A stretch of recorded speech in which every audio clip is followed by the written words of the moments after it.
I wanted to find out more about this God who was my father.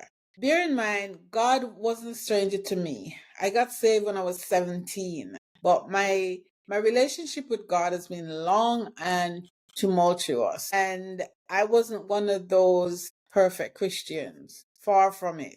But I wanted to discover more about this dad, this father that I never had. And all the time growing up in church, you get the impression that he was a judgmental being.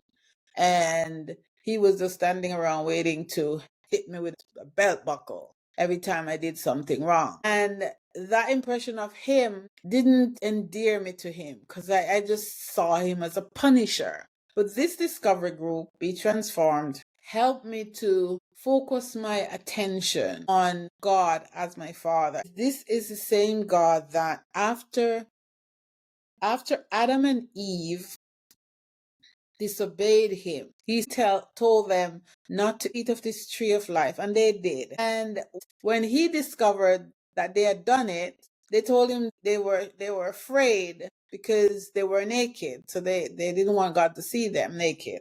This is Genesis 3. Rather than being angry and turning his back on them, he sewed together clothes for these disobedient children. That's not the father I was taught about. But this discovery group helped me to focus on God as my father. And so I started to read the first 5 books of the Bible. I wanted to get to know God because all the time I was a Christian, we're always shepherded to the New Testament, the Gospels, and the epistles.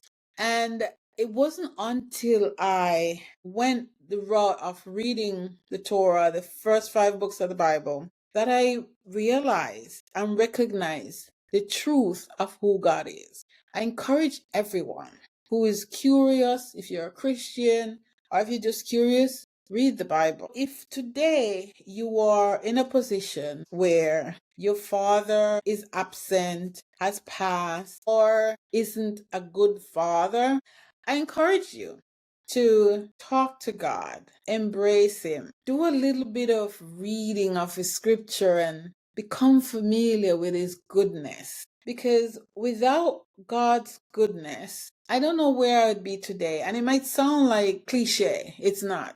If you read my story of driving 900 miles from Atlanta to New York City for a 2-week job, then you know that God takes care of His own. There are a lot of men who won't take care of their kids. God is not one of those people.